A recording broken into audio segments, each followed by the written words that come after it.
Morning. Anything exciting happen over the weekend? Yeah. No, sir. No, nothing. For me, yeah. What? Oh yeah, I hear you. Congratulations on that too. Mom's home. All right. Well, ELW 231 is complete. Professor V, did you put your finals in there yet? Negative. Okay. Yeah, we'll get that this week. We'll have final grades in there this week for that. And we are starting our final course, which is ELW 211, Underground Construction, today. So I'll start out the video today as far as the safety meeting, because we would be catching somebody cold in that process. So the videos I'm going to be showing this morning are two short ones on trench cave-ins. So give me a second here.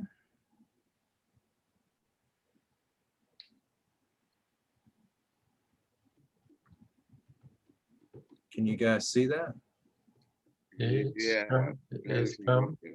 It's coming. It's coming. For real? There it is. Oop, there it is. Ooh, there it is. Let me change something here real quick.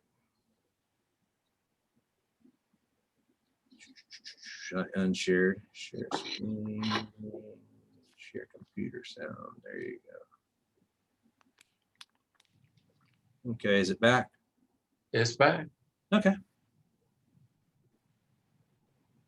Well, it's trying to come back. There it is.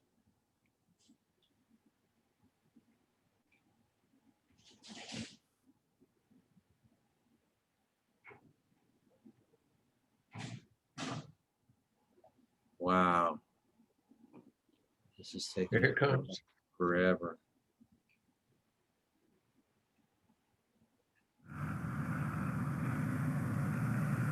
Hi, I'm Travis Christensen with Northwest Lyman College. Taking shortcuts while working in trenches happens far too often, and one of the most deadly is not using an adequate protective system, such as shoring, benching, shielding, or sloping. Okay, so this will come up multiple times through this part of the course. You guys are going to need to know the different types of trench protection we're going to use, and we'll get more into this later. But as far as trench accidents are concerned, probably, and Professor V can jump in on this one too, probably one of the most easily preventable. Yeah. But when the accident does happen, or if an accident does happen in a trench, probably one of the most difficult for a rescue, because you cannot get in a trench that's caved in until it has adequate protection.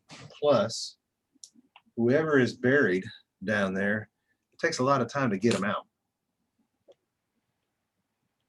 Yeah. Trench walls can be very unstable, and without an adequate protective system, they can cave in at any moment, causing severe injury or death. Beyond that, it's a federal OSHA regulation that any trench 4 feet or deeper needs a means of egress within 25 feet of the worker. Okay, so that'll come up again also. Now you're gonna have to go company specific on this one. Did anybody hear what the trench depth was? Regulation that any trench Oh yeah, 4 feet or deeper needs a 4 feet or deeper. That is a company, that's by OSHA standards. That's a company thing that you're gonna have to follow, because of the area that we worked in, down in a lot of sand, and the water table's real low. Our company said 3 feet. Mm-hmm. So when you see a test or quiz out there, you're gonna see 4 feet. We're gonna follow the OSHA standard. Right. But 3 feet was the minimum or maximum trench depth before you could, before we had to start doing some type of protective measures as far as the trench was concerned. means of egress within 25 feet of the worker. Okay, means of egress. What do you think we're going to use there as far as a means of egress? What can we put in a trench to escape? A ladder. There you go, perfect. Yep, we got to have a ladder in the trench. It's also an OSHA regulation that any trench 5 feet or deeper, or with unstable ground, must use an adequate protective system. Take note, state OSHA regulations can differ from federal regulations. I'd like to introduce you to Wentz Fumbleton. Wentz is extremely clumsy and always taking shortcuts. He knew that the trench was over 5 feet, but he decided to take the chance that nothing would happen in the minute it'd take to put the conduit together. And now he's about to experience the consequences of this shortcut. I've attached a platform to a chain and suspended Wentz from the bottom of the trench. This is connected to a dynamometer that will measure the weight on his body when the cave-in happens. Let's see how Wentz fares.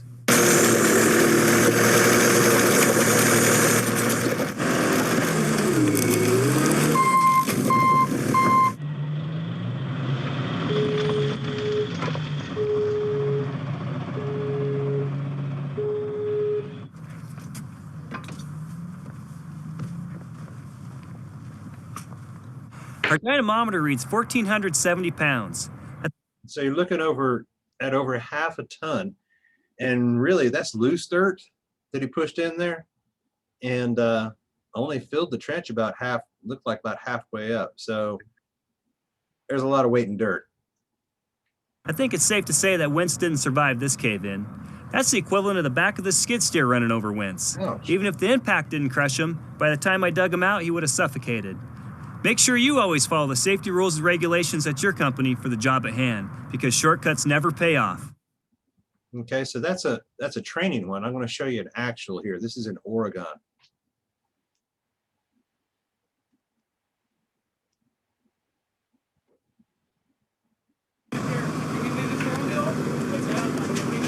Okay, so obviously, I mean, we're looking at, let's say this guy's 6 feet tall.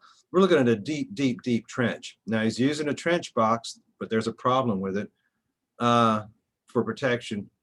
Why do I have a problem with this trench box that's at the bottom of the trench?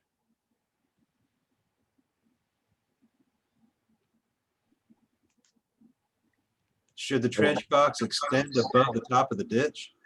Yeah, it's not tall enough. Yeah, it's not tall enough, okay? So the trench box, when you're using a trench box down here at the bottom, has to extend above the top of the trench line. Where's his means of egress? Do you see any? No, sir.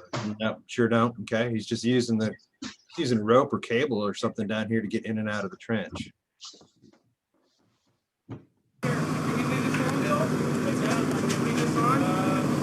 Who's in charge today? Huh? Who's in charge today?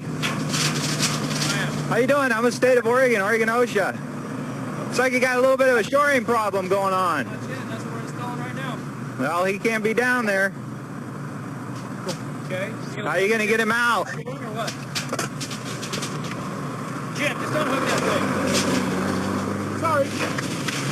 Watch it. You want to see why he can't be down? So I'll do a slow-mo on that one right there. This guy luckily has something to run to. Looks like he's just jumped up on a piece of pipe or something like that, but I'll slow-mo that cave in for you.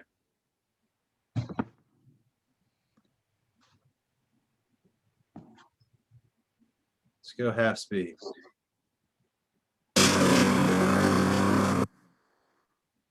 Getting the ladder out. Guys, that's a ton of dirt that's falling right there that's caving off to the side. He heard it, saw it coming, so he ran out and jumped on this. That's a lot. Mm-hmm.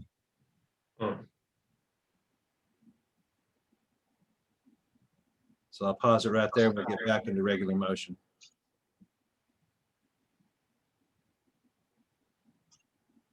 See why he can't be down there? What? That's why he can't be down there. Okay, steel sheets you gotta go in. Okay, you got to get him out. And I hope you get him out soon. Go.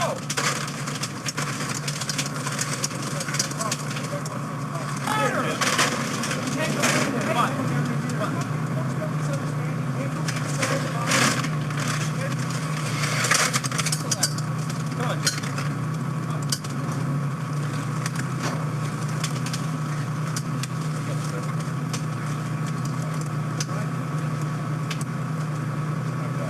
Okay, and you'll love the end here. Check out their traffic control. Guys, that's not it. Great. All right. Somebody comes steaming down that hill. you need to have your traffic control way up the road up there as far as diverting traffic around your work. That is way too close to your workplace. I'd hate to even imagine what would happen if somebody was down in the hole and somebody lost control of their vehicle and a vehicle fell on top of that person. So as far as the video is concerned, I mean, multiple problems going on here, right? Yep. Trench box not high enough, no way of egress, and obviously a big fine going on here as far as OSHA is concerned. Any questions?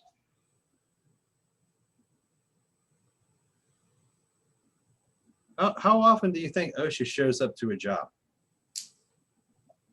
Probably a lot. It's kind of, Professor V, how about you? We had OSHA maybe twice come on our job. Yeah, in your entire career, right? Yeah. Yeah, I think probably 4 times in my 37 years that OSHA actually came out to inspect us and see us out there. Yep. And it, I mean, and we, of course, you're not going to get any pre-notification that they're on the way.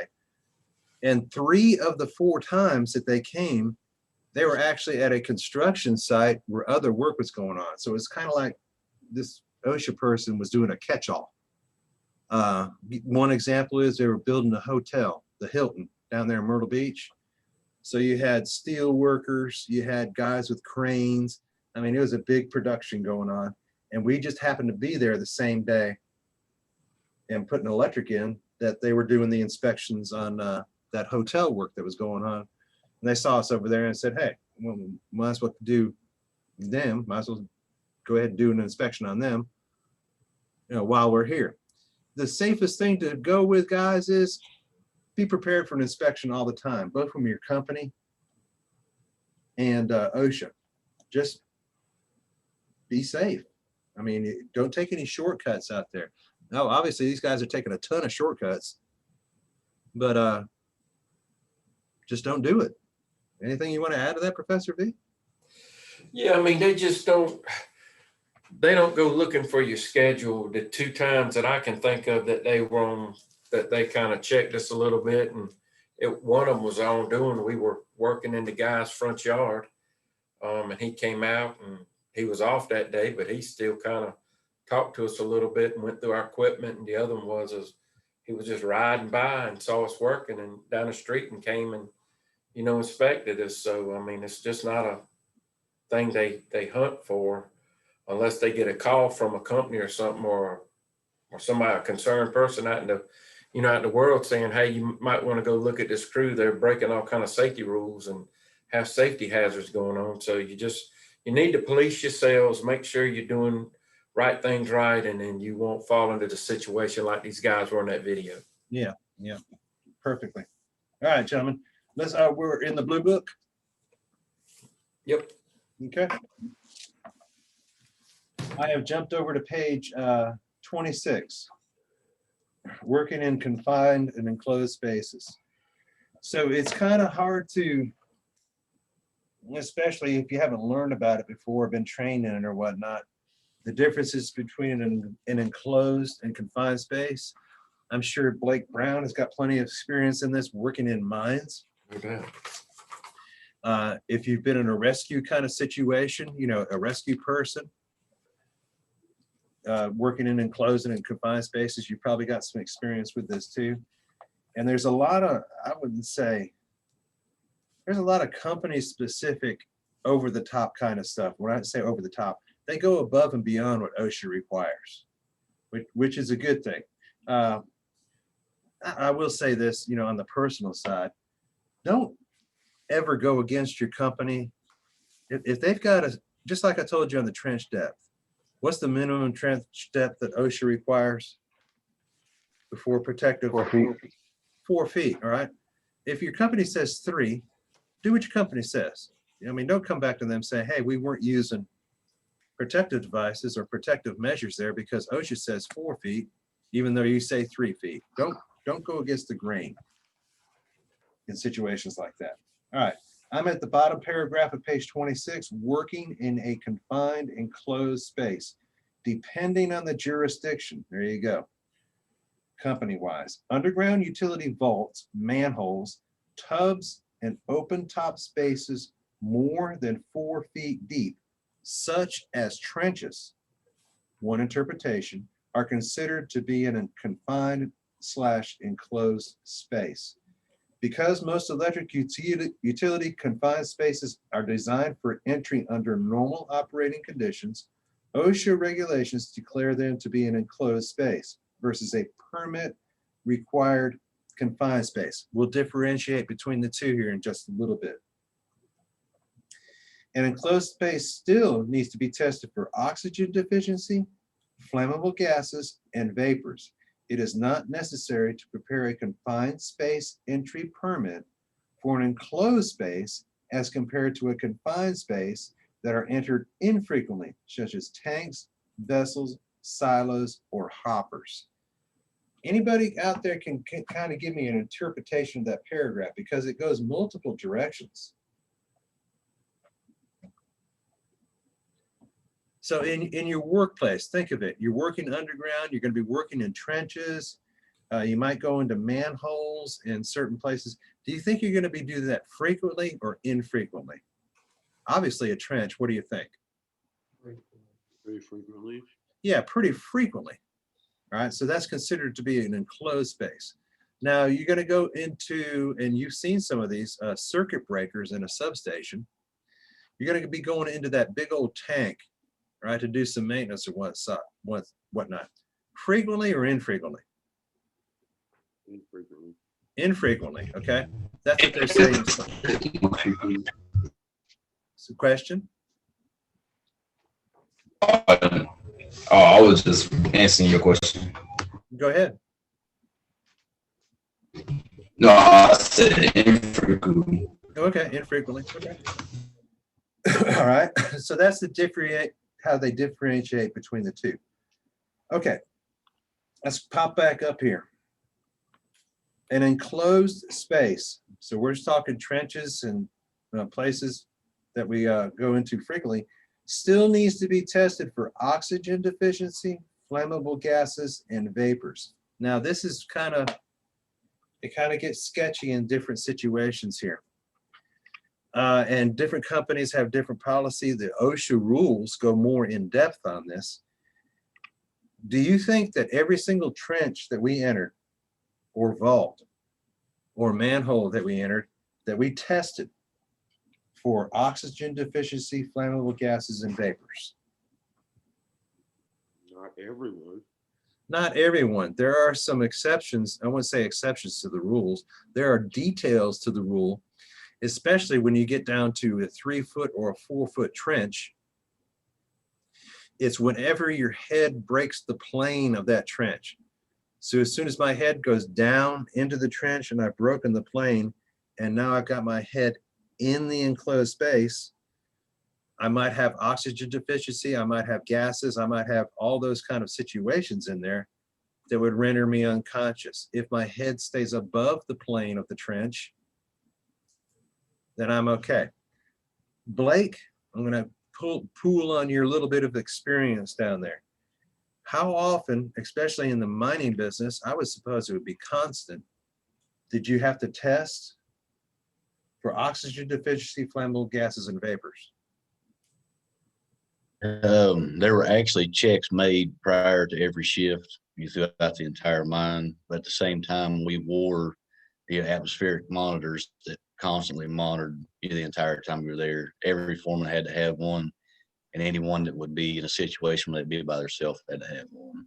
Gotcha, gotcha. So gone are the old days of the parakeet in the cage. You're wearing you're wearing a monitor full time when you're down in mines. I have not, Professor V, if you got any experiences with this, I have not seen personal monitoring devices worn in the electrical industry as far as enclosed spaces. Have you? No. Okay, No. I have not. All right. Number 1, and under that paragraph, for workers who enter an enclosed space infrequently preparing a permit before entering will reduce the risk of overlooking an important step in the procedure. You guys really don't need to be concerned yourselves as far as entry-level linemen into an organization as preparing a permit. Usually that's going to fall upon the line technician A or the crew supervisor to prepare a permit in an enclosed, confined space. But that confined space permit needs to stay on the job. So once it has been prepared, the line technician A or the crew supervisor can leave the job site. The permit must remain on the job site. So if somebody comes up to you, an OSHA person or a safety person for your company comes up to you and says, well, you're in a confined space, where's your permit? You need to know where the permit is at. It needs to stay on the job. Typically, put it in your truck, put it in the glove compartment or up on the visor, somewhere safe.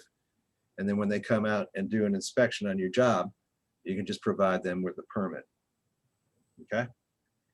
Now, figure 1-12, bottom of page 27. A qualified attendant is placed at the entrance of a confined space to provide rescue capability. And we'll talk about rescues here in just a moment. You'll see, what is he using in that manhole right there off to the right-hand side? What is that? Exhaust fan.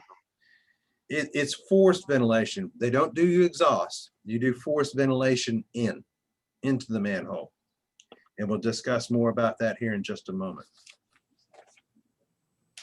So one, I'll go back. For workers who enter an enclosed space infrequently, preparing a permit before entering will reduce the risk of overlooking an important step in the procedure. 2, testing is done by a qualified person using normal equipment that has been calibrated. All right. So testing equipment that's going to be put down there, it needs to be calibrated every 30 days. It's a rather expensive piece of equipment that's going to be going down in there and checking that out. You see that test probe in the picture down at the bottom. There is a statement in OSHA, and we'll take that picture for an example. There's a certain amount of square feet that are in that manhole vault that he's got right down here in that picture.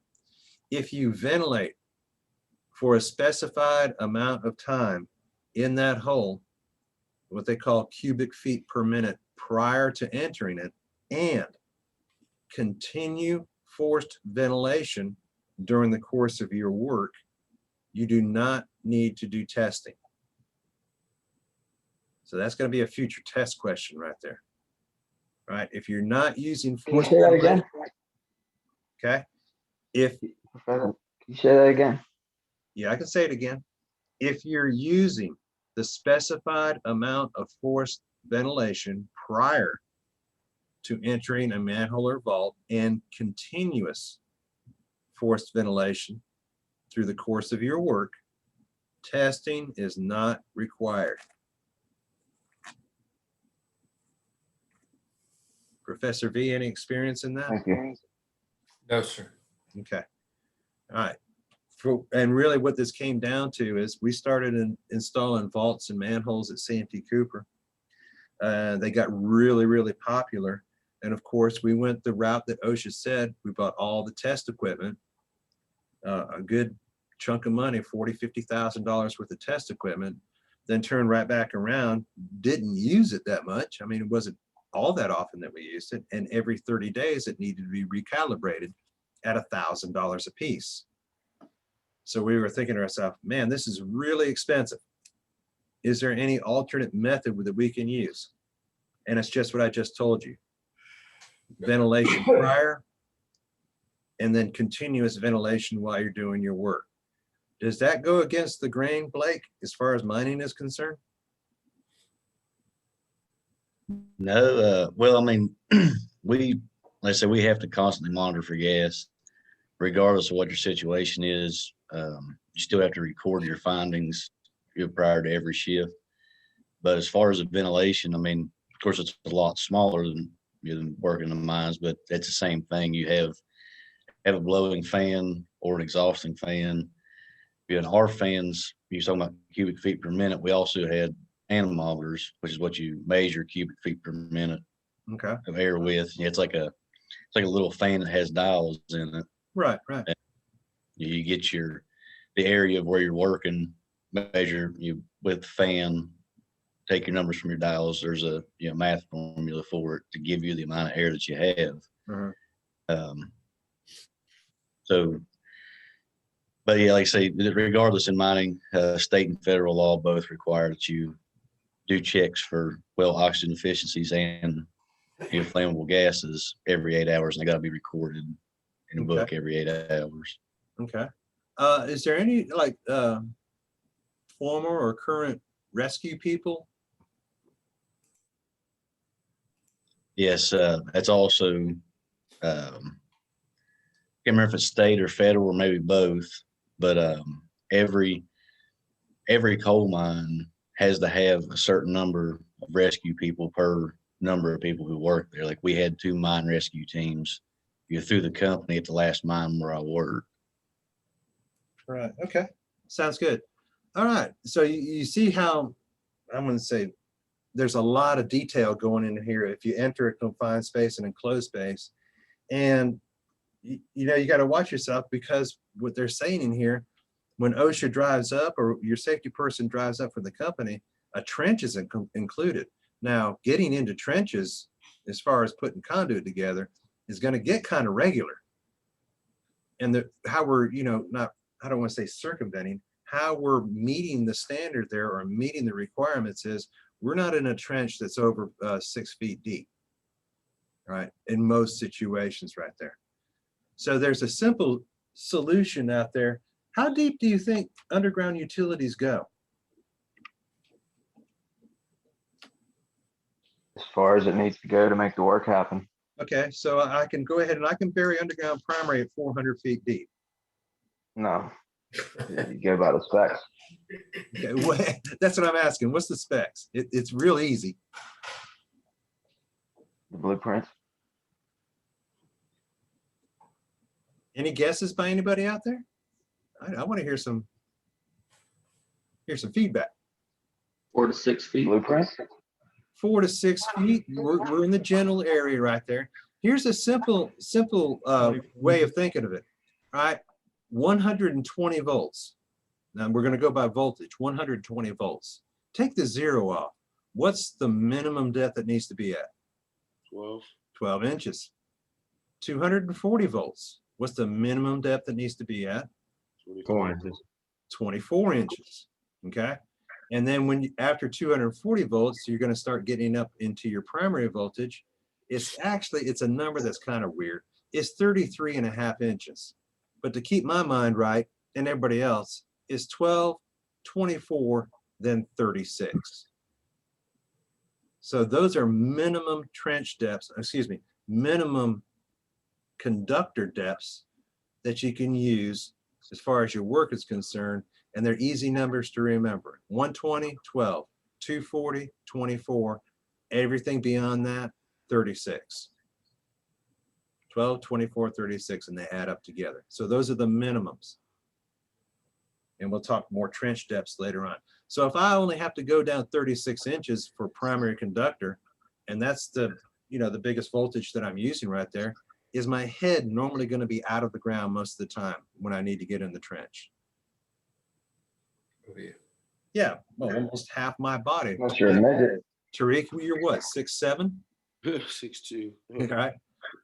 So that is the capability for us to be able to meet the standard as far as not having our head buried in the trench. Okay, number 3 on page 29. Testing is done for oxygen deficiency, flammable gases, and vapors before removing a cover so that a spark created by the opening of a cover or hatch will not cause an explosion. Remote probes are used to check for explosive gases. Caution.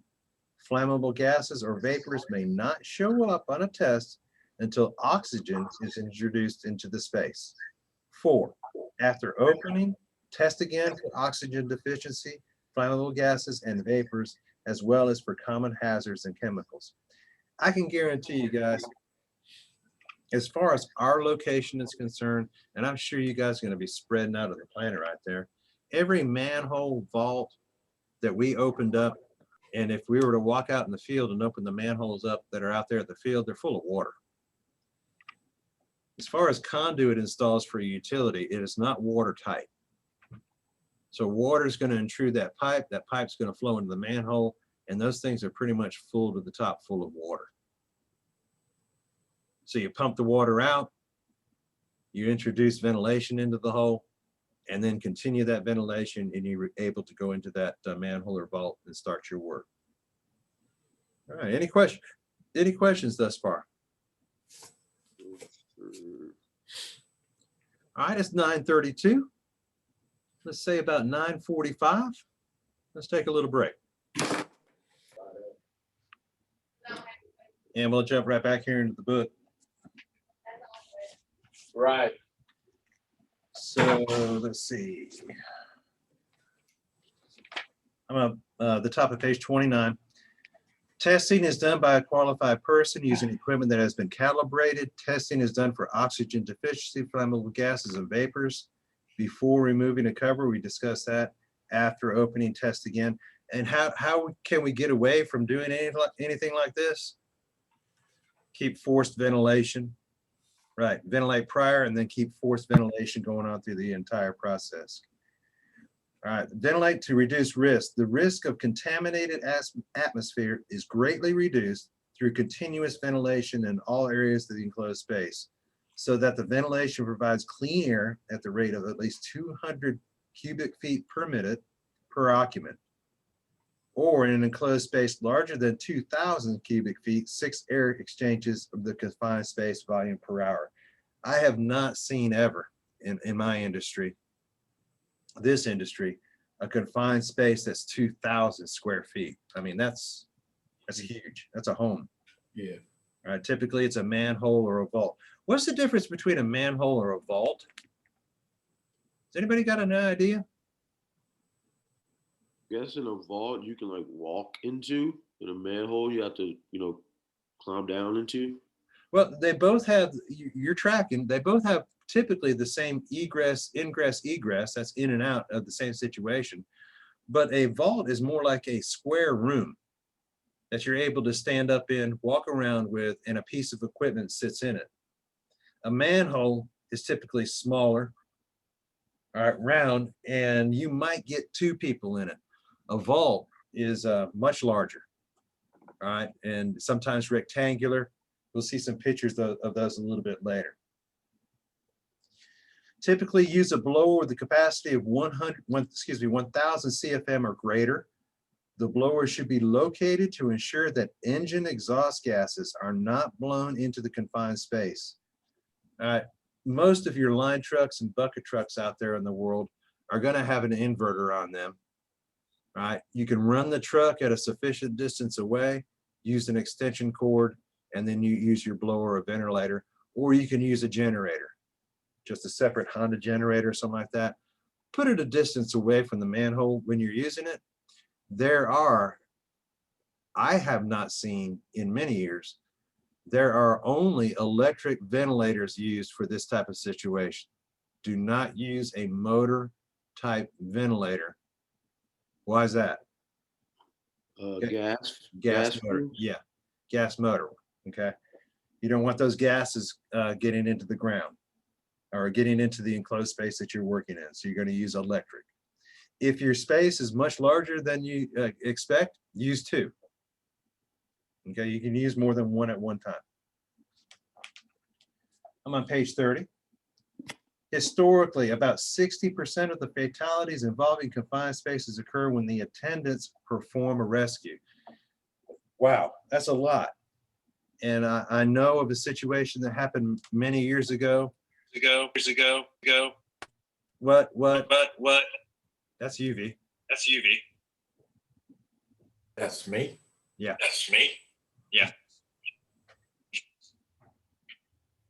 Oh,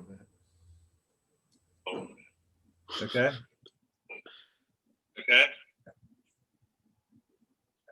There you go.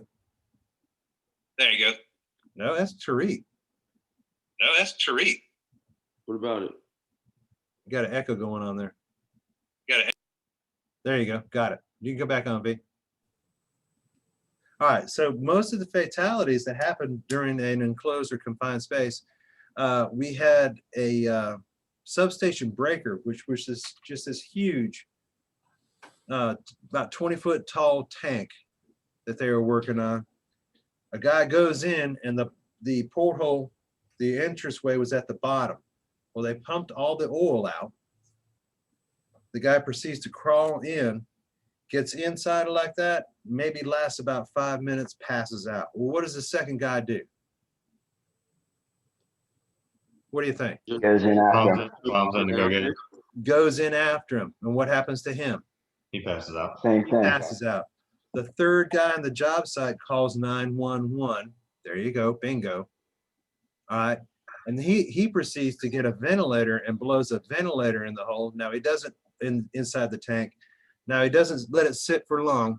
Gets the second guy that goes in, drags him out by the foot. All right, the guy is breathing, so he just leaves him out there. Then he attempts to rescue the second guy. The second guy has passed. I mean, the first guy that went in, he has passed away. All right. What do you think he passed away from? Do you think it was from a gas that was poison? No, just air. Awesome. Yeah, oxygen deficiency. That's all it was oxygen deficiency inside that tank that he had gone into. His So SpO2 went down. Excuse me? His SpO2 in his blood, his oxygen level in his blood. Right, due to Went oxygen, down. yeah, due to oxygen deficiency, he didn't have enough oxygen in his blood, and he passed away. But they still had to extract him. So it's kind of, it kind of falls back to the same thing when we do overhead rescues. What do you need to do first? Call 911. Call 911, okay? Then you've got to make sure the situation is safe before you go do the rescue. Okay, the same thing happens here in this type of situation. Ditch cave-ins. You saw that ditch cave-in we saw in the video? If we had to go in to rescue that guy, I mean, do you think that cave-in and the guys at the bottom of that box, do you think we can just jump in that hole and go rescue him? No. You can't. You can't. You've got to be up there. And I can be honest with you, in that situation that we saw in that video right there, it would take hours to get that situation safe enough for a guy to go in down at the bottom of that hole and rescue that guy. And pretty much he's crushed, no oxygen, and he's not able to be rescued. Same thing in this type of situation. Okay, look at the figure on page 29, 1-15. A rescue rig is needed on site in case a casualty needs to be rescued from a utility hole without a rescuer having to enter it. So if he's saying that, and you see that A-frame rescue device that he's using right there, what needs to be on your body when you're inside an enclosed space? What's that guy wearing that's coming out of the hole? Harness. Full body harness, okay. Does it need to be attached? Yes. No. Yes, it does. Yeah, you can't go in the hole and attach it to him. You cannot go in and rescue this guy. So it needs to That's be being attached. sarcastic. Say what, Scott? I was just being sarcastic. Like, why would you put on a harness and go in a hole and not hook yourself up? Okay. You'll notice something about this. Is he using any kind of a piece of motorized equipment? Is he using a line truck No. or a lift or anything like that? What's he using? Hand crank. The hand crank. It has to be a manually operated crank to get him out of the hole. You cannot use a line truck or any other piece of equipment that relies on fuel or electricity. It has to be a manual extraction. If any of those pieces of equipment fail, you will not be able to get the guy out. How many A-frames do I need if I've got 2 people? 2. Just one. Okay, just one. You can sling them both up with that hand crank. Typically in a manhole that size, you're not going to get more than 2 people in it, but it has to be a manually operated device. All right, reduce your risk when working in vaults. Do not climb into or out of a vault by stepping on cables or hangers. Hold on one second. There we go. Okay. You have to put a ladder into a manhole or vault when you climb in or out of it. Do not step on any of the equipment, cables, mostly in a vault, to be able to move around or get in and out of a vault. Now, we first started putting in vaults, and our procedure as far as what we were doing at work was we were allowed to go inside and inspect and do work inside a vault that had energized cable. That has since changed. That's changed many, many years ago. Depending on your organization and their policies and procedures, we at this time are not allowed to go into any vault or manhole with any energized conductor. Professor V? We're the same way. It's just too close, too tight in there to be in there with, that much voltage. Right, right. A fault occurs in that hole, in that manhole, and there's plenty of conductors down in there. You could have multiple feeds in and out. If a fault occurs in that situation, you're in just such a tight space that it would be catastrophic. One. Two is the rescue would be so difficult that, it would be too long to get you out of a manhole or vault to be able to perform any kind of CPR. So that was our rule. You will run into organizations. Who's going up to, some people going up to Pennsylvania, New York and whatnot. You guys moving out there into the world. Big cities have vaults that are just completely huge, Right. gigantic. Okay, when you talk, some of them do have that 2,000 square foot vault. Depending on your organization, they may, I wouldn't say require, they may have a rule that says you're allowed to work in vaults that have energized conductors in them. As far as we were concerned, that process was no. So follow your company procedures and rules. That is even for an inspection. You can't even go in and out of it for an inspection to look at things, to inspect and make sure all your cables and whatnot are in good shape. Everything in that enclosed space has to be de-energized. 2, before lowering tools or material into the opening of a vault, ensure that the area directly under the opening is clear. Don't drop anything on anybody's head. Maintain reliable communications through two-way radios or equivalent means. Among all the employees involved in the job, you're going to get a walkie-talkie. If duct rods are used, install them in the direction presenting the least hazard to employees. Duct rods are pretty much cable racks. Don't point them up. Keep them sideways so your cable lays on it. If you point it up, somebody falls against them, you're going to get stabbed. When multiple cables are present, identify the cable to be worked on by testing or spiking. So if we're working in an industry that inside the vault or manhole we can't work anything energized, do we need to do testing or spiking? I'd rather give it to a Silka over Cody. Yes. In a de-energized vault or manhole? No. No, you don't. Okay, so obviously we don't need to do any testing or spiking. I like to know what they consider to be testing in the first place, and I'll show you a video on spiking here in just a moment. Can we put an amp meter, and this is an old one, can we put an amp meter around a underground primary cable and test and see if it has amperage on it? 3 settings like, oh, where am I going to use it? Yeah, I don't know where I'm going to use it. Somebody's watching TV. Care about. Okay, my question again.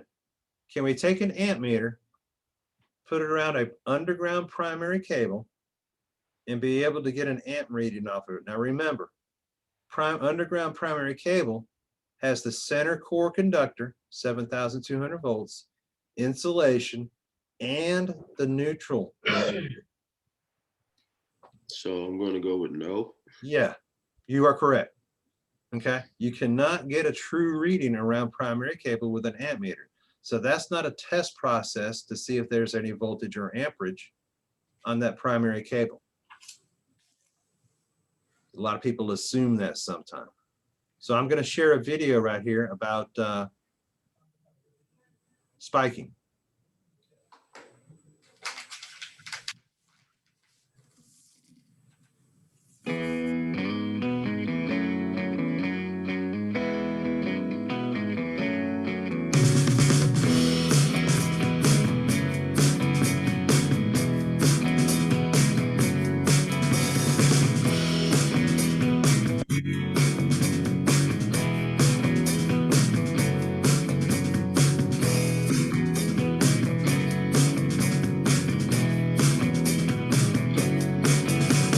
Okay, so you pretty much see the process right here. It's all worked by remote control. So you don't need to have hands on the conductor while you're doing this. And what's he doing? Just poking a hole in it, really. Really, he's driving a nail through this thing that goes through the outer sheath right here is ground. And that nail is going to go through the ground and then through the conductor right here. If it's energized, you're going to get a huge explosion. Okay. We're not really too worried about the equipment. If it's de-energized, you have just tested and grounded it to find out if it had any voltage on it. Now, there's some good things about spiking. It is a foolproof test right where you're at. All right. If you spike the cable, what do you need to do afterwards? Fix it. You got to fix it. You just you just destroyed the cable. You're gonna have to resplice this cable back out. So that's the downfall. Obviously, we're only gonna spike where we need to re-terminate underground conductor. Okay.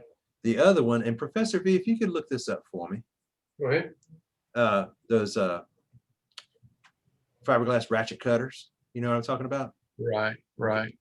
The other purpose right here is if we know we need to cut cable to splice it, or we're cutting cable to put a new type of termination on it. All right, Professor V will show you here in just a moment, and I'll go back to unsharing mine until he gets it right there of how to cut cable underground. Okay, so that's the spiking part. An impending fault, and I'm back on 31, number 6, an impending fault is indicated when the cable in a vault has one or more abnormalities, such as oil or compound leaking from the cables or splices, broken cable sheath. Does anybody know what a cable sheath is? That's the protective cover. Yeah, you got it. That's the protective cover that's going over the underground primary cable itself. Hot localized surface temperatures of cables or splices that are swollen beyond normal tolerance. The defective cable should be de-energized before anybody works in the vault. Well, you know our rule already. It's already going to be de-energized before I get into that vault. What do you think as far as, I mean, the splices are made out of rubber. What do you think makes a splice swell like that? Heat. Oh, Heat will do it. Oil and rubber, guys, do not mix. If you get any kind of oil, transformer oil, anything like that on rubber, it is going to make that stuff swell up, and it's finally going to degrade and fall apart. Number 7, when work is performed on cables and vaults, ensure that the metallic sheath continuity is maintained. A lethal voltage may be present when the ends of a break of a sheath or ground cable. Really, that's our system neutral. And it's just like it is in overhead. If we break the system neutral that goes to ground, you're going to have high amounts of voltages on it once you break that neutral. How are we doing, V? you want the hand ratchet cutters? That's fine. All right, hang on. I've got it right here.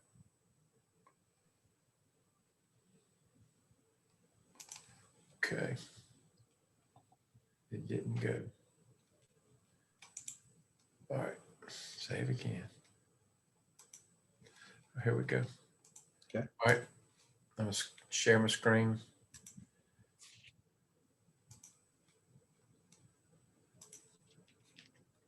Is that too fuzzy? Can you see that? It hasn't come up yet. Nope, you're good. Okay. So if you need to cut cables, they've got 2 types right here. Here's one of them. These are fiberglass handled ratchet cutters that you can cut cable with. If the cable is de-energized, of course, you've got all your safety gear on. If your cable is energized, you're just going to burn up the jaws. Yeah. Right? If not, then you've got a clean cut right there. They also have out there in the world these that are attached to an extension stick. Excuse me, stick. There you go. Perfect. Bring that one up. The orange one. Yeah. All right, there you go. So you can actually have more distance and you ratchet the handle through fiberglass cutters, and then you cut your conductor. All right, never, ever use a Sawzall. If you know you're coming to a conductor that's previously been energized, don't use a Sawzall or a handsaw or anything like that to cut conductor. Always use something that has insulation in it. Yep. Okay. What is that? That's typically those are a 10-foot, right? Yeah, we always had the 10-footers. Yeah. If by chance you cut an energized cable and it burns the jaws up, they sell the jaws separately. Yeah. All right. Well, Professor V, for my part, that's mine today. And you said you wanted to get into the Dynatel, and Yeah, we can do that. okay, You guys ready to jump on that? jump on it, get to it. All right, I got a video by 3M I'm gonna bring up here in just a second, but just like we're teaching you in the past weeks about overhead construction and primary and secondary voltages, most, or I'll say a lot of utilities these days are going to underground. If you ride down right down here from where we're at the school, downtown Myrtle Beach, they're in the process of doing it in stages of converting everything to underground down there. For aesthetic purposes, it looks better. For storm purposes, hurricanes, those kinds of things, it makes it a whole lot easier to minimize outages to where it's buried and not overhead. But a lot of places will not do it because it is very, very expensive to do. It's very expensive to go convert from overhead to underground. And unless a city or town or whoever's paying for it, most of the time, a utility, especially a private utility, they're not going to just fork out the hundreds of thousands of dollars or maybe even up to millions of dollars to put this stuff underground. So it's still going to be overhead. But in the cases where they do go underground, most of it, like in the area that I worked in, we basically direct buried everything. On occasion, we would install primary or secondaries in conduit, and that would be in places that were very rocky, or it had a lot of trash in there, hard like metal stuff that got buried. But most of the time, we would be installing our conductors in the direct buried in the ground. And then, of course, nothing's perfect. Things do happen, especially a lot of times when installing these cables, that sheath, that outer covering on the underground might get nicked or have a little cut in it somewhere, or maybe from the manufacturer, they had a defect in the cable.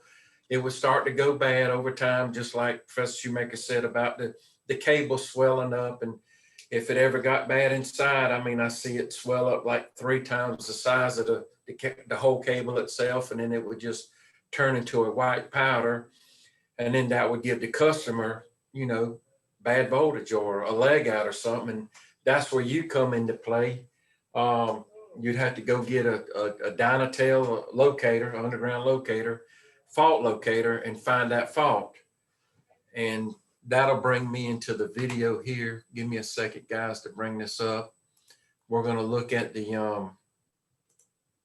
let me pause that, the Dynatel. And the video I'm bringing up, it looks like it's titled in a Greek language. I couldn't, for some reason, I couldn't. It's from India. Production of it, but the guy does speak English. I'm going to go ahead and show that.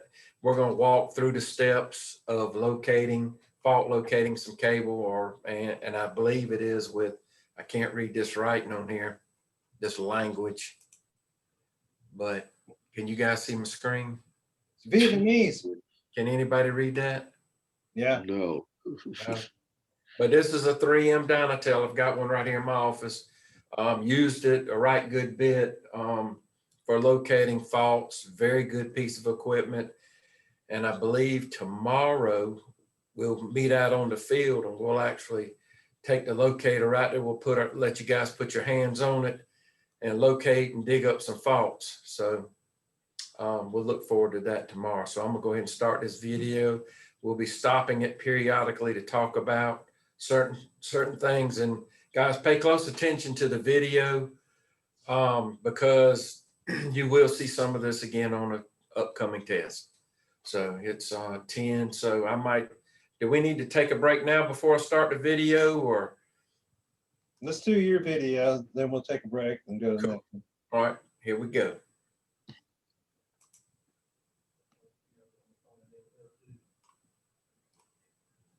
Tochi.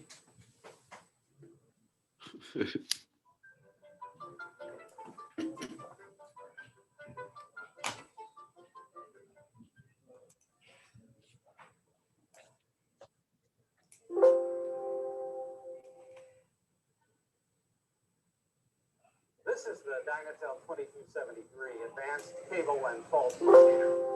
It's rugged, water resistant, lightweight, well balanced, and it's easy to operate. The transmitter is used to apply a signal to the conductor you want to locate. The receiver is used to trace the path of the signal. All right, you got two pieces of equipment you got to deal with here. You got a transmitter, which is this yellow box. It is going to put a signal. What this is, he's using actually telephone cable, but the same principle applies to the electric utility. You're going to put a signal on the electrical, the cable itself, and then this transmitter is going to pick up this signal off this box. Now, in addition to detecting the transmitter signals, the receiver can also detect signals from energized power cables. When you're tracing a conductor, this bar graph and numeric indicator shows the signal strength, which is at a maximum when you're over the cable in peak mode. There's an audio response that gets louder as you get closer to the conductor. In addition, there's a directional or differential mode that points to the cable's location. In this mode, the unit makes a distinctive warbling tone as you move to the left or right of the cable. The receiver lets you get an estimation of the conductor's depth and signal current at any time simply by pressing the depth key, even when you're tracing a power cable.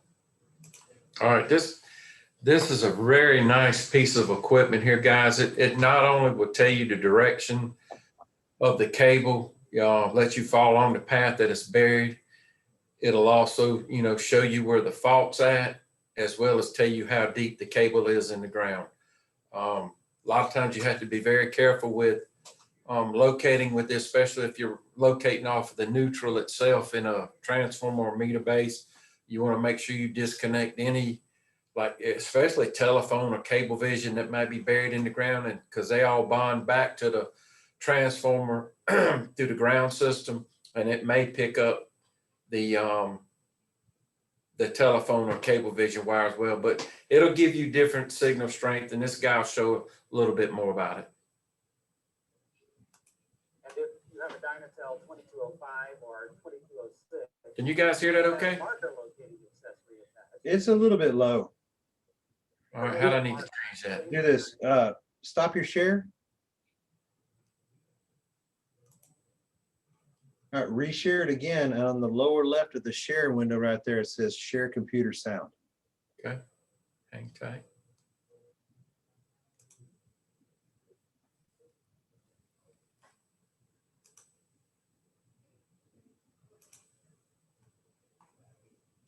Let's see if that'll be any better.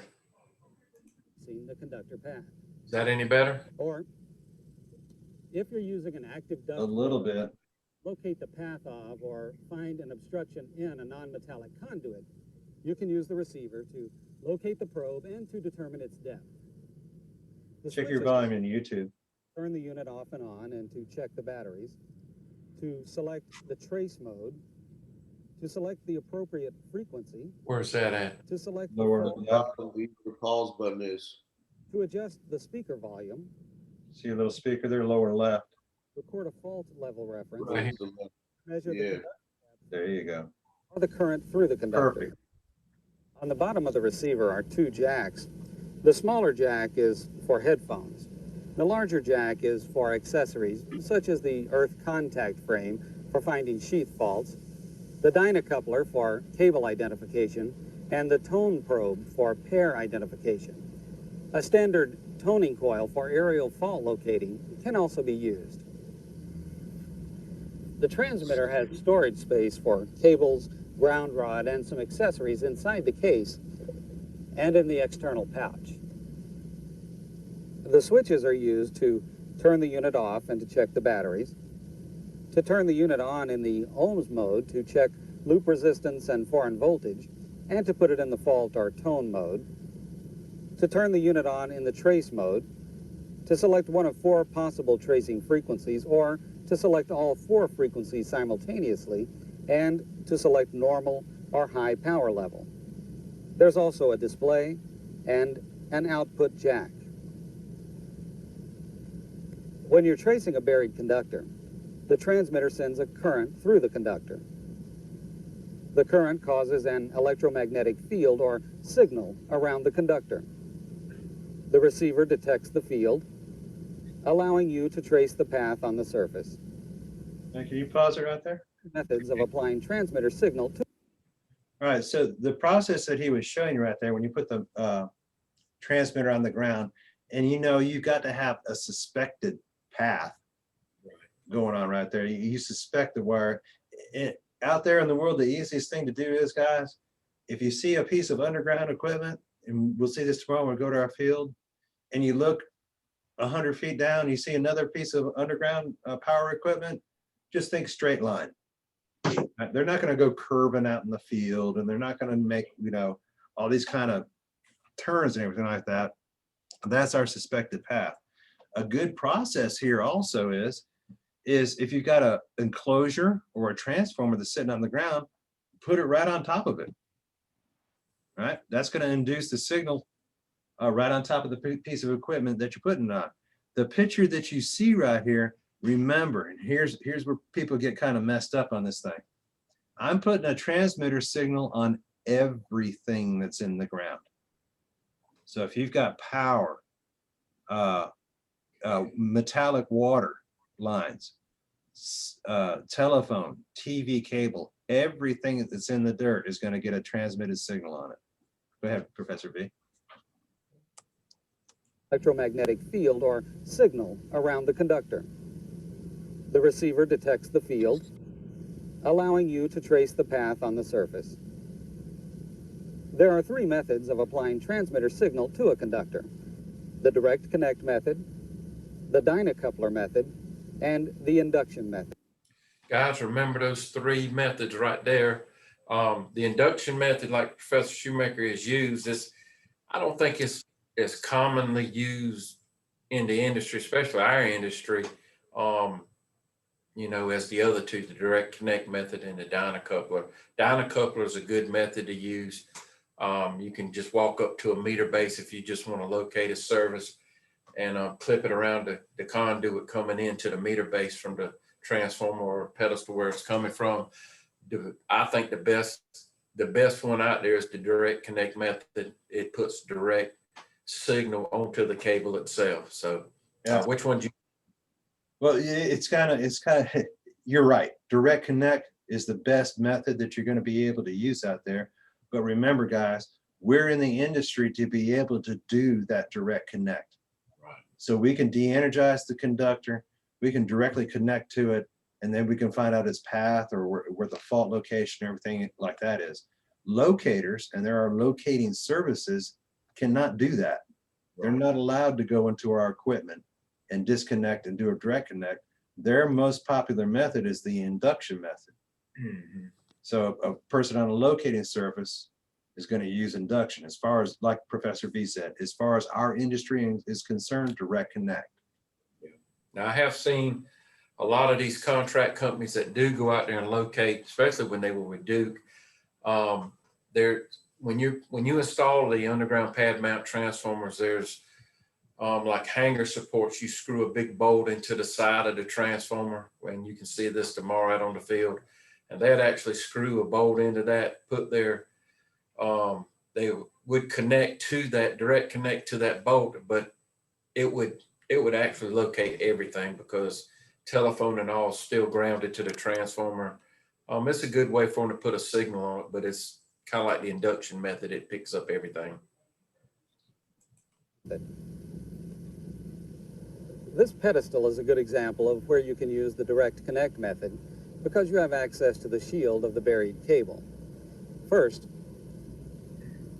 plug the direct connect transmitter cable into the transmitter output jack. Next, attach the black clip to the ground rod and place it in the ground 90 degrees from the suspected cable path.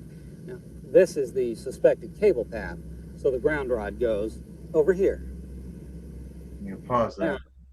Now, Okay. Something vitally important right here as far as locating is concerned, and you notice I emphasize the word locating. He's got his red probe. He's getting ready to put it on the conductor he wants to test inside that telephone pedestal. Where does the black ground probe go?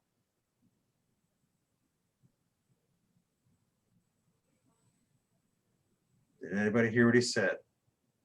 90 degrees. 90 Ground rod path. 90 degrees. It's vitally important that you put it 90 degrees from the suspected path. The process right here works on the process of triangulation. Right? And if you don't have that ground rod in the right spot, you will not get a valid locate.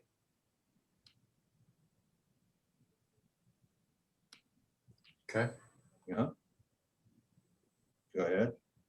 connect the red clip to the cable shield. If the shield is grounded at the contact point, you'll need to remove the ground. To check the batteries, press and hold the off key. A solid tone means the batteries are good. A beeping tone means the batteries are low, and no tone means change the batteries. It's a good idea to check the batteries after you finish using the locator to ensure they'll be good the next time you use it. And that's important, just as any piece of test equipment that you use, especially this one and a voltmeter, is you want to have good battery strength on that. I mean, if it's halfway or less, I'd go ahead and change them and put good fresh batteries in it, because that's putting a good signal on your cable for locating. You don't want any false readings out there when you're locating. Yes, sir. Successful location of a buried conductor using the direct connect method requires a complete circuit. The circuit goes from the transmitter through the conductor back to the transmitter through a far end ground and the ground rod. To test the circuit, press the ohms key. You should hear a solid tone like this, indicating the circuit is good. A beeping tone means you have a marginal circuit. A no tone means the circuit has a high resistance or is open, and the transmitter may not be able to apply enough signal for tracing. If the circuit is good, press the trace key and select the 577 hertz frequency. Pause. Okay, you know where to go here, V. Yeah, I mean, there are several frequencies. What do you say, 33 to 577? Correct. Several different frequencies in there, but there's one. Let me back this up, and I saw it briefly.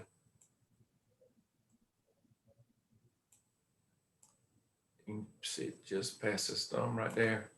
Right there. You can see right there where it says all. That is the best frequency you can put it on. I think it covers through all the frequencies. It hits on them all, and it makes it a whole lot easier when you're locating cable. It's the best one to use, the all frequency.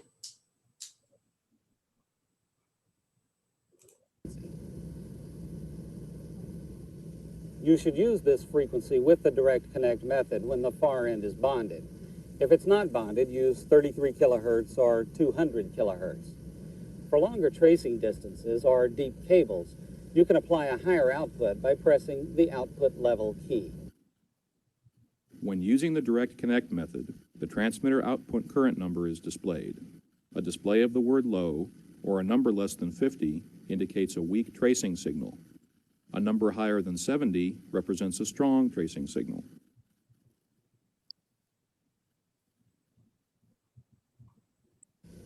The Dyna Coupler is an optional accessory that's handy to have when you can't connect directly to the conductor.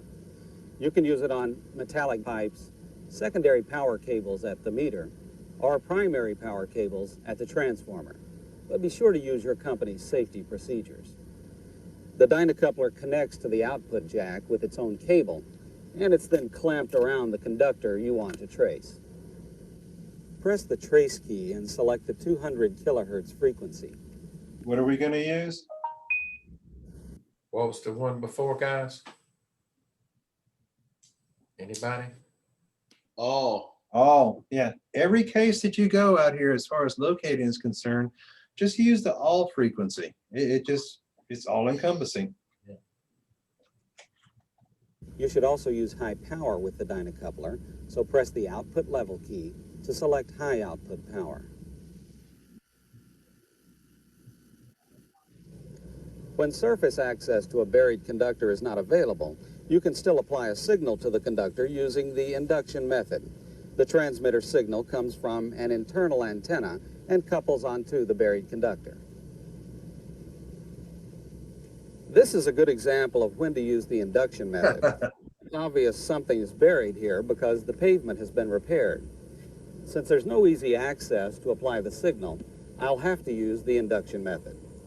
To apply a signal, put the transmitter on the ground over the buried conductor and line up the lid hinge with the conductor path. Now, this is the suspected path, so I'll just line up the hinge like this. What was wrong with that picture? What's wrong with that? Anybody? Nobody watching his back. Yeah, he's in the middle of the highway fixing to put his locator out to put a signal on a cable. I mean, I step a few feet to the side off the road, and not only that, the locator. At least have an orange vest on. Yeah, the invoice for that locator that we bought was $5,700. Crazy. So don't let a car run over your transmitter. Yeah. Much less you. He's going to leave it there. Yeah. So I'll just line up the hinge like this. Press the trace key to turn the unit on and select the 200 kilohertz frequency. Oh. You can also use high power, so press the output level key to select high output power when the received signal is weak. You should be aware, though, that the induction method applies a signal to every conductor in the immediate area near the transmitter.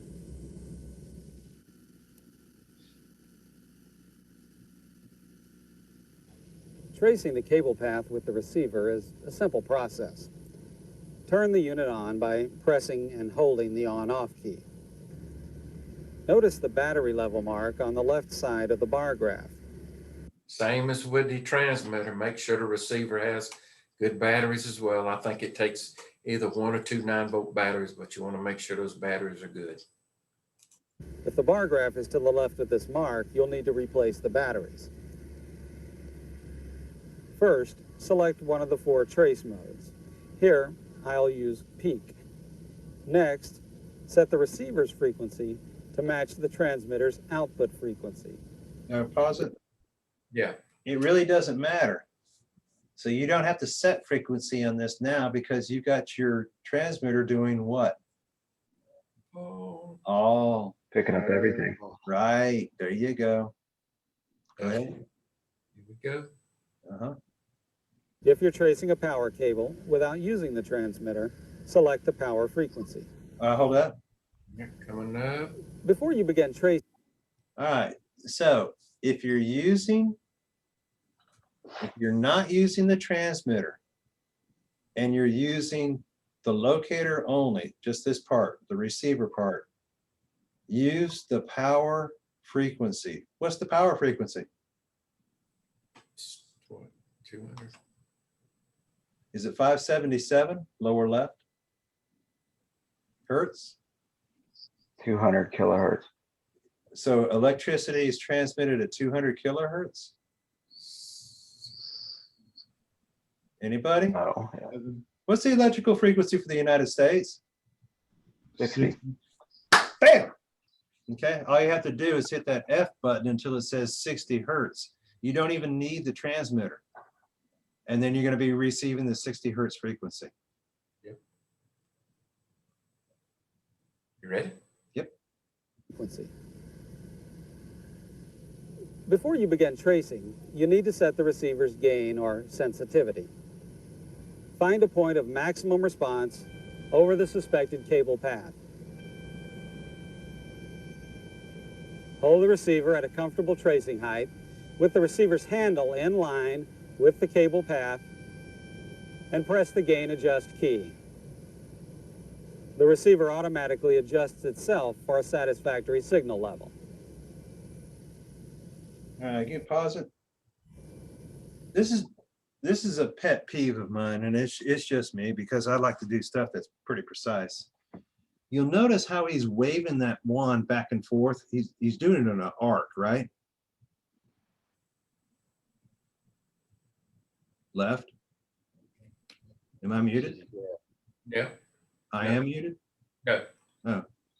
Yeah, he's waving in an arc back and forth. And every time that you go in an arc like that, you're not getting very precise as far as your receiver is concerned. Plus, you're turning it at an angle that's off the cable path. What you'll need to do here, guys, is keep that thing level to the ground and then step sideways, keeping it level. This business right here, if you want to get quick and probably close down to it to find it, but if you want to get precision locates on this thing, keep it level in your hand, middle of your body, and step side to side. You'll get a much, much better reading out of it. Go ahead. Almost like a metal detector. There you go, buddy. You can tell when to readjust the gain by watching the bar graph. If it separates nearly all the way or closes completely, find a point of maximum response and readjust the gain by pressing the gain key. The bar graph provides a visual indication of the relative signal strength being received by the locator from the cable being traced. Guys, when he's talking about the bar graph, he's talking about this part right here. You can see it on this slide. It'll you know, rise and it'll fall. It'll rise and it'll fall. And the higher it gets to the center at the top, the higher your number's going to be, your reference number's going to be. The gain adjust key works both directions. Yeah. So if it's too low, like it's on the left, it'll raise it. And if it's too high, it's on the right, it'll lower it. It's like a self-adjusting both directions. Right. Pressing the gain adjust key once sets the bar graph to the midpoint reference setting based on the strength of the signal being received by the locator at the moment the gain adjust key is pressed. Remember, you only need to press the gain adjust key once each time you wish to reset the bar graph level to the midpoint reference setting.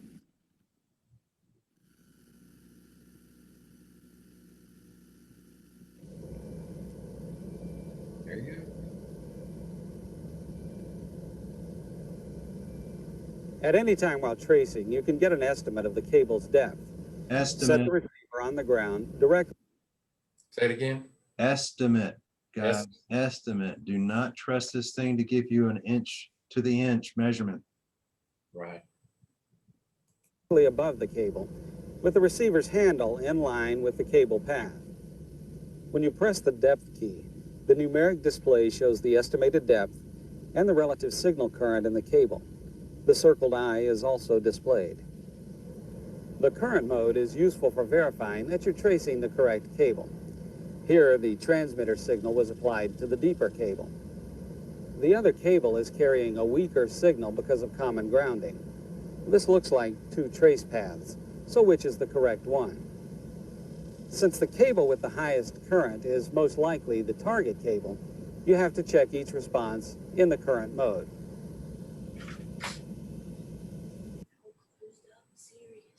That's right.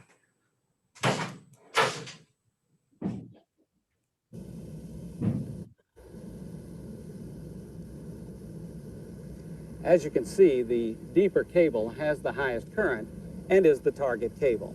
Okay, pause it. To reduce the possibility that the trace signal. Okay, common error out there until you start using this thing. Where did he put the locator to do the depth measurement? On the ground. On the ground. Okay, guys, if you hold it up the air and hit depth, it's going to include the amount of air gap we got between the locator and the top of the dirt. So put it on the ground when you get your depth measurement. I know it's an estimate, but at least it'll give you a better estimate. Exactly. And we'll get onto other cables. use the direct connect method at 577 hertz with good far end ground. All. In newer models, the flashing hertz symbol indicates alternate frequencies are available. To change to an alternate frequency, press and hold the gain key while pressing the frequency key.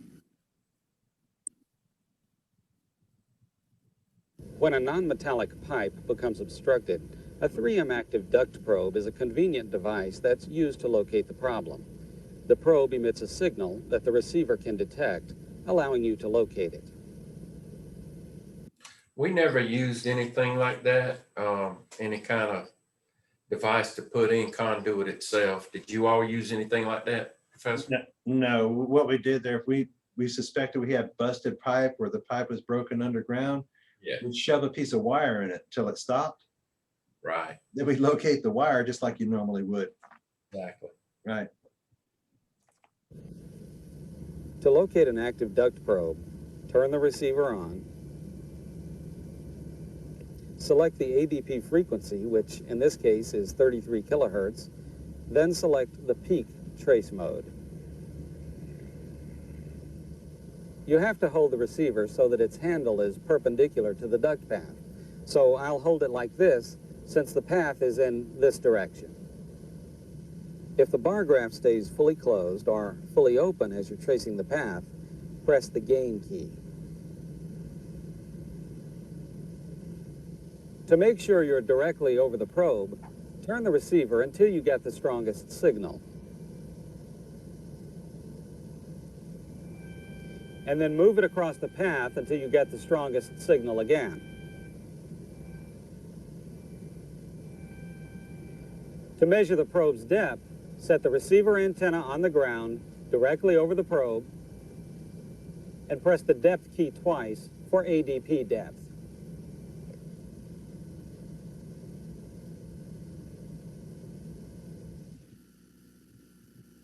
Let's take a break here.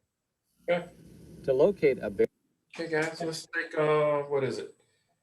10:38. You want to come back, what, at 10:45? No, 10:50? 10:50. Yeah, 10:50. Okay, man. Take a break, guys.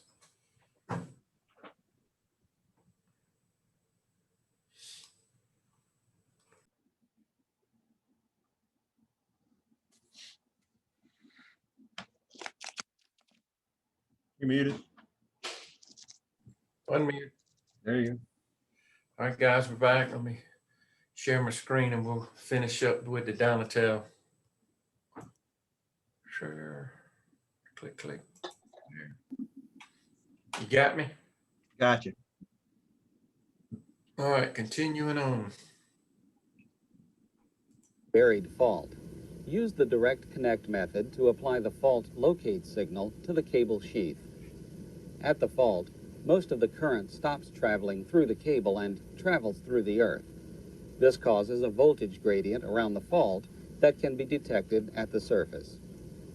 Using the earth contact frame, the receiver not only detects the voltage gradient, it also indicates the direction to the gradient. I'm just about set up at this pedestal to locate a fault. The direct connect cable is plugged into the transmitter's output jack. The cable's red clip is attached to the shield of the section containing the fault. I've isolated it from ground by removing the bonding straps from both ends of the section. The black clip attaches to the ground rod, and it's placed in line with the cable path. The suspected cable... All right, guys. Where did we put our ground rod when we were just locating the cable? I got it. Anybody? Remember what it said? When we're just locating the cable path, we put it 90 degrees out from the suspected cable path. Now, where do we put the ground rod probe for the fault locating? Puts it right in front of the receiver. Say it again, Tree. Was it right in front of the transformer? The transformer. No, let me back this up a fraction. Let me play it again. Clip attaches to the ground rod, and it's placed in line with the cable path. The suspected cable path is this way, so I'll put it back here. So where do they put it? Right in front of the cable path. You want to put it in line and behind the suspected cable path, guys. Yeah, he leaves out that special component there. You got to put it in line with the suspected cable path and behind. Right. Don't put it in line and in front of your cable, because then you're going to be skipping a spot that you might have a bad spot of underground in. You got to put it in line and behind the conductor. Yeah. Remember those two things. You're probably going to see that again in the quiz. So yeah. In line and behind. And guys, I mean, in the real world, when you're going, say it's a service to a house and it comes in and it might come in from the side into the house, you're just going to have to do the best you can. You're not going to be able to probably get it directly in line to that cable path, but you want to get it close. Place the ground rod as far away as possible.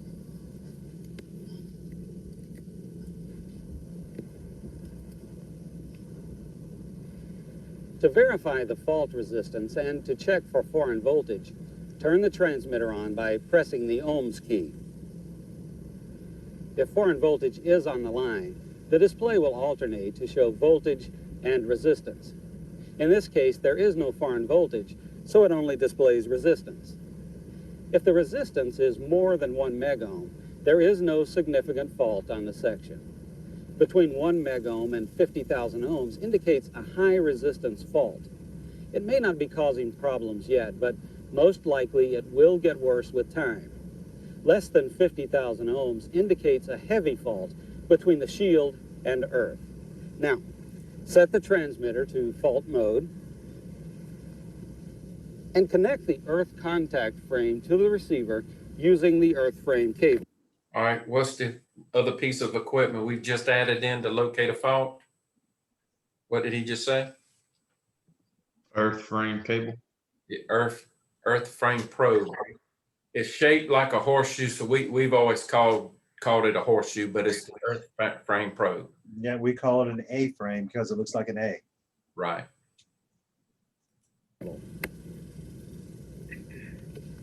Insert the earth frame into the ground 1 or 2 feet from the ground rod with the green banded leg toward the fault. Turn the receiver on. Activate the fault mode.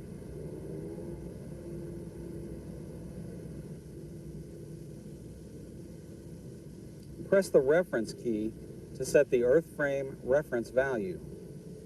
When you find a fault, you'll use this reference value to determine if it's a major fault or not. Since the receiver's bar graph is on the right or green side, it's indicating that the fault is ahead, in the direction of the green banded leg. There. And you'll notice on his A-frame, he's just got a green band and a red and white band. Now, really, in the real world, it doesn't matter which band you have in front. You just follow what the receiver is saying. Follow either the red and white band or follow the green band, depending on which direction is telling you to go. Now, he's also, you guys got to kind of, I don't know how far he walks. If you've got 200 feet of span of cable here, bite it off in big chunks. Yeah. Walk about 20 feet, put it in the ground. Walk about another 20 feet, put it in the ground. And then you can narrow your search as you go. And you don't need to jam this thing all the way down in the ground. Just a simple plunk in the ground will be sufficient for it to get a reading. Yeah. And guys, what like Professor Shoemaker said, those green and red designations on that wand, it really doesn't matter which way it is, because it's going to show you on, depending on which way you've got it, green first or red first, it's going to give you that indication on that bar graph. We always, of course, he's doing it with the green side leading the way. They at Duke years ago, when we first got this equipment, they always told us to use the red first, and the little saying was, if it's red, the fault's ahead. So that's what we used, and if it's green, then you go back. So it really doesn't matter as long as you're following what's on that display on the receiver. Fault is ahead, in the direction of the green banded leg. Continue along the cable path, inserting the frame probes every few steps while watching the receiver's bar graph. When you pass the fault, the bar graph changes from the green to the red stripe side. The fault is now behind the earth contact frame. Back up slowly, inserting the frame every few inches until the bar graph returns to the right or green side. When the bar graph changes from one side to the other, turn the frame 90 degrees to the cable path. When you locate the point of bar graph reversal, the fault is beneath the center of the frame. Pause that. We'll now have to determine if Okay, it's vitally important, guys. You know, when you're walking down laterally, down the conductor, you can stray off the side of the path, but it's still going to show you, there you go, you can stray off the side like this, but it's still going to show you to go that direction. If you don't longitudinally turn the frame and come back in, you won't be over the top of your cable. So that's why he's going 90 degrees. Yeah, he's going 90 degrees from it. I typically, if I went 90 degrees and came back and I was a long way away from the cable, I'd go ahead and do them both again. I mean, this thing is surprisingly will put you directly on top of the fault location if you use it correctly. Go ahead. Yeah, and you get into places just like where he's at there, you really can't tell where the cable path is, and you're going to be turning that wand all kind of directions out there to find that the cable path in the bad location in the wire. So it'll still work both ways. if this is a major fault. Back up 1 or 2 feet. So the earth contact frame is not over the fault, and compare the fault signal strength to the reference value measured at the ground rod. If the reference value and the fault value are within 20 points, you've located a major fault. If the fault value is less than the reference value by 20 points or more, it's most likely not a major fault, and you should continue locating.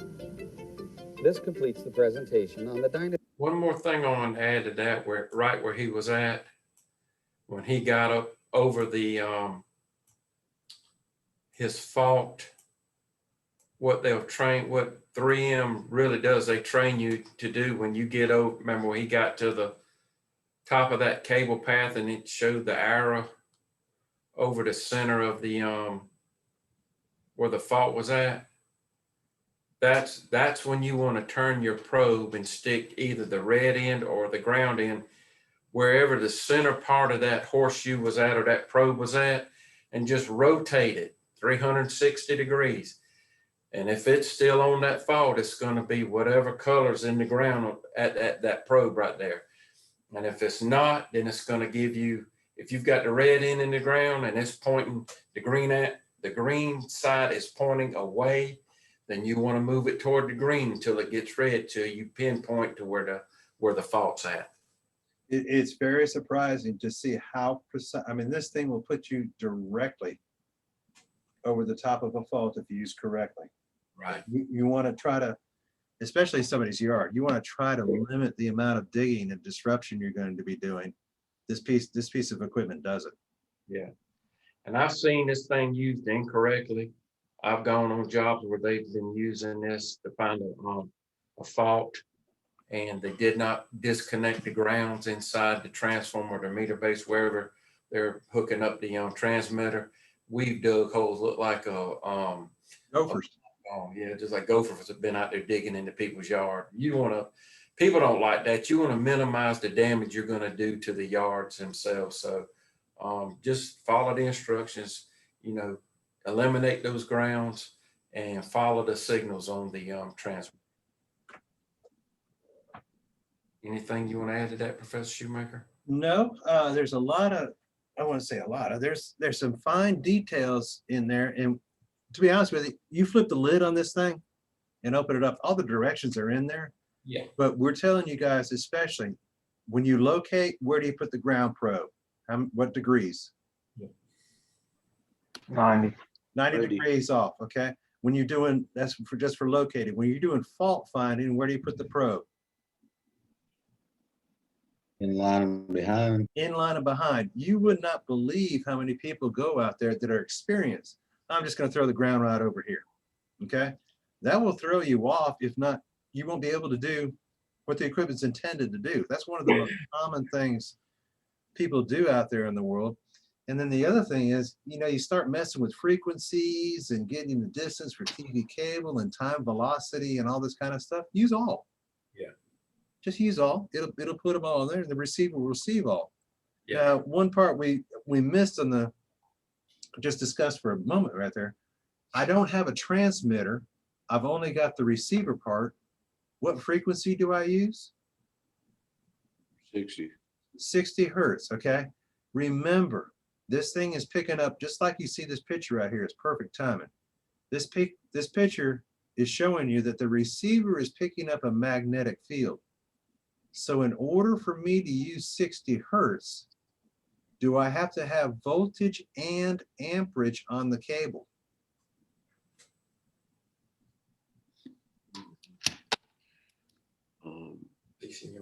Yeah. What creates a magnetic field? Voltage and amperage. Right. So the higher the amperage on the cable, the more magnetic field I'm going to have. Thus, the receiver is going to be able to pick it up. I have used the receiver before between an enclosure and a house, and the person's had their breaker turned off, didn't work. Okay? It won't pick up 60 hertz because there's no magnetic field. So if you got a person that's in the house, say, hey, if you could turn your stove on for just a moment, or turn some lights on, or let the air conditioner run. Once that amperage starts flowing through the conductor and it creates a magnetic field, 60 hertz works. 60 hertz will not work if there are no amps on the cable. Yeah. Right. One other aspect of this also, be aware of your surroundings. It will locate both up and down. So if you're walking under an overhead line and you think you're straying off the path, you're picking up 60 hertz above you. Okay, it'll relocate both directions. All right, Professor V, that's all I have. One more thing I want to throw in there, and see if anybody can answer this. If you've got a service that's in conduit and that service has gone bad inside the conduit, do you need to fault locate that service? Anybody? Can you say it again? If you got a bad service that's in conduit, 2-inch conduit, let's say from the transformer to the house, how do you determine, or should you determine that where the fault location is? I would imagine so. Huh? I would imagine so before you started doing any work. No. And why I say that is very important is, I mean, it's got an earth frame contact, you know, it makes contact with the ground to find that fault. So if it's in conduit, it's not going to find that fault in there. And it's in conduit. So the simple thing to do is to pull that service out of the conduit and push a new service back in. Just replace it. The whole thing. The whole thing. Done. Yeah. Okay. Dynatel is almost 99% used for direct buried cable. That means the cable is directly buried into the ground. And another important thing to remember, I don't know, based on time here, secondary only. Correct. Yeah. Dynatel does secondary only. Yeah. And you can use the direct couple, you know, not the coupler, Dyna Coupler, and you know, hit the Dyna Coupler on the primary cable in the transformer or going up the pole, and you know, you can locate it that way as well, but there is no direct connect with primary. That's a bad day for somebody. Yeah. So, okay. Guys, you got any questions about the Dynatel? Like I said, tomorrow we go out on the field. We'll take it out there and let you guys get your hands on it. We got some stuff buried in the ground, all kind of cable out there, and it's got some bad spots in it, and we'll let you get your hands on it and locate the bad places, and some shovels and the mini X out there and do some digging. So yeah, go ahead. Yeah, that's exactly right. I mean, we're going to do some locates. Some of the cable is good. We're gonna do some fault finding where there actually is a bad span. Then somebody's gonna run the Mini X to dig it up and not dig up the wire at the same time. So all sorts of fun tomorrow. Let me ask one thing to see if anybody knows the answer to this. Before you're out there locating bad cable out in the real world, what you got to do before you stick a shovel in the ground? You gotta know where the cable is, right? You gotta mark it. Well, yeah, you got to locate it before you stick the cable, stick that shovel or Mini X in the ground. What's got to be done? One call. Yeah. Yep. Said it. Go ahead. He said it. Santarella got it. Yep. You want to make sure you call the locate service first before you do any digging, because you're talking about major fines if you dig into especially fiber. I mean, you create a really big problem for damaging their stuff, knocking out that fiber optic line. So just a little extra there for you. Okay. Anything else? That's all I can think of. Okay. It is 11:08. Are we going to continue on, or? I think we need to push that out till tomorrow. Okay, let's do that. Or the next day. Okay. All right. Okay. 9 o'clock. No quizzes, no tests today, just a good afternoon. And we'll beat at the field at what time tomorrow, Professor V? We'll be out there at 9. It's 9 a.m. All right. Sounds good. All right, guys. Any questions or anybody needs to hang around, we'll be here afterwards.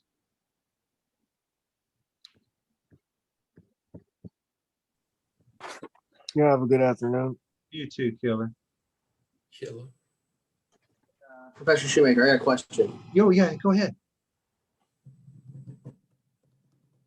I'm still here. Yeah. What? So I got my CDS